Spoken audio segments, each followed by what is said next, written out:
à tous, j'espère que vous allez bien. On se retrouve aujourd'hui pour une nouvelle vidéo sur Marc Blatta qui s'est confié sur sa femme Nadé et son voile. Tout à l'heure, Marc a pris la parole pour réagir à la polémique autour de l'influenceuse Soukaina qui a annoncé hier avoir retiré son voile. Pour ceux qui veulent en savoir plus sur cette histoire, je vous mets en description une vidéo qui résume tout sur Soukaina. Cette histoire a beaucoup touché Marc car ça lui rappelle le moment où sa femme Nadé avait finalement décidé elle aussi de retirer son voile. Depuis, elle l'a remis, mais Nadé aurait visiblement mal vécu les critiques. Très ému, Marc se confie à ce sujet et adresse un message aux femmes qui hésitent à porter ou retirer leur voile. Avant de vous laisser avec la vidéo, je remercie Julie, Tani et Varela qui ont été les premiers à commenter notre dernière vidéo. Si vous souhaitez passer dans la prochaine, abonnez-vous à la chaîne, activez les notifications et soyez les premiers à commenter.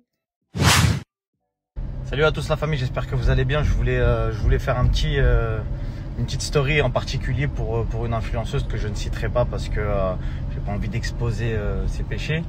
Mais c'est elle-même qui l'a dit sur ses réseaux, qui a dit qu'elle allait retirer son voile, etc.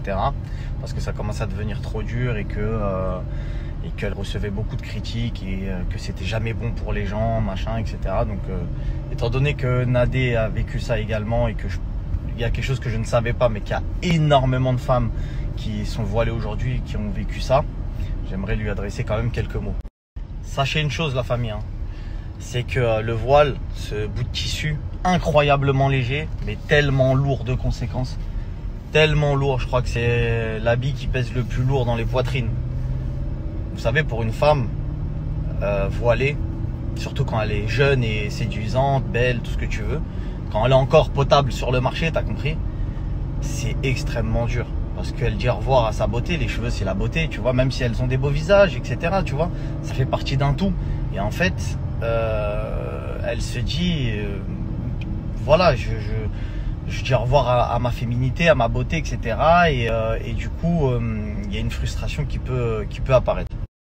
Alors sachez une chose les filles, mesdemoiselles, mesdames, celles qui sont peut-être prêtes à se voiler dès demain, dès aujourd'hui, etc.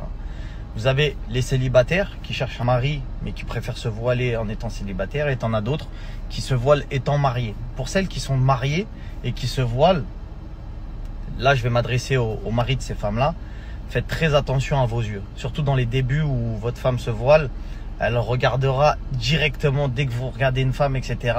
Et si vous lui faites sentir que telle fille est jolie, etc., ça va pas le faire. Vous n'allez pas l'encourager à garder son voile parce qu'elle va se dire il y a d'autres femmes qui ne sont pas voilées qui attirent mon mari. Alors même si c'est une vérité, peu importe, faites des efforts, redoublez de compliments envers elle. Dites-lui qu'elle est encore plus belle avec son voile et que vous l'aimez encore plus, etc. Vraiment, je crois que c'est l'un des moments où votre femme a le plus besoin de vous dans votre vie. Ensuite, pour les femmes qui veulent se voiler sans être mariées, j'ai tellement d'admiration pour vous, j'ai tellement de respect, je sais pas quoi dire. Après, le voile ne fait pas tout, je suis d'accord avec vous. Il y en a beaucoup qui me diront ouais, c'est pas parce qu'elles sont voilées que, déjà faites-le.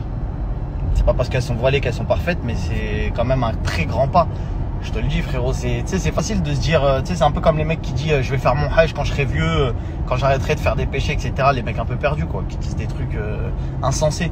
Comme je vais mettre mon voile quand je réveille, tu sais même pas si tu vas vieillir, tu sais même pas si tu vas pas mourir tout à l'heure, demain, tu vois. Et puis c'est tellement beau de voir une femme qui... Bon bref, on va pas rentrer dans les débats, mais quoi qu'il, je vais recadrer ça par rapport à cette influenceuse là. Sache une chose ma soeur, c'est que vraiment, si ce pas là tu l'as fait une fois, tu le referas deux fois. D'accord? Et ne te dis pas voilà, je l'ai fait, je l'ai enlevé, j'ai honte de le remettre, etc. Tu vois, tu le fais pour toi. Personne normalement devrait te juger. Il y a des gens qui n'ont même pas essayé de le mettre une fois. Dis-toi que tu as fait un grand pas déjà dans l'islam. Tu as essayé de le mettre, tu l'as porté. Tu vois, ça commence à devenir dur au niveau de ton âme. Parce que quand on le met, c'est vraiment, comme je vous le disais, c'est le vêtement le plus lourd à porter. Et le truc, c'est que, comme elle le disait dans ses écrits, c'est qu'il y a des gens qui l'ont critiqué. C'est jamais bon. Ouais, mais t'as des faux ongles, ouais, mais t'as des faux cils, ouais, mais tu te maquilles, ouais, mais on voit un bout de cheville, on voit ceci, on voit cela. Et en fait, les gens ne se rendent pas compte que de par leurs commentaires, ils peuvent fragiliser des cœurs, ils peuvent fragiliser des foi. C'est une vérité, la famille. Comme certains discours peuvent fortifier la foi. Tu vois ce que je veux dire? Moi, des fois, quand je regarde certains rappels de nos frères, ça me fortifie la foi.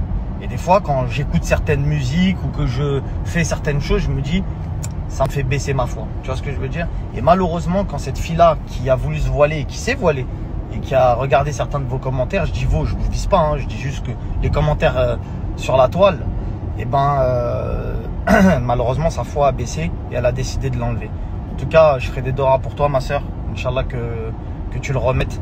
Mais n'attends aucune gratitude de la part des êtres humains. Ta seule récompense se trouve auprès d'Allah Azza wa Jal. Donc voilà, peu importe ce que diront les gens, tu le fais pour toi en priorité, en espérant que ton mari t'aide au maximum de ce qu'il peut, tu vois. Et sache une chose, c'est que vraiment, on est en vacances ici. On est en vacances. Le temps nous est compté. Voilà, c'est pas... T'as tout ce qu'il faut, t'as ton mari, t'as de l'argent. Et je vais m'adresser à ma femme, évidemment, puisque cette histoire me fait énormément penser à elle. Je vais essayer de pas pleurer sur la tête de ma mère parce que wallah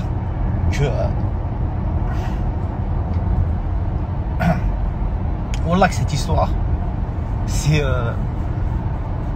incroyable, tu vois.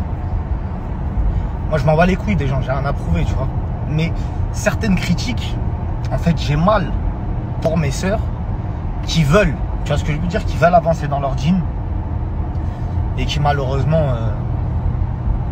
écoute ces gens-là. Parce que quand vous mourrez, mes sœurs, il n'y aura personne pour vous. Wallah, il n'y aura personne pour vous. Faites ce que vous avez à faire. Et qu'Allah vous guide tous.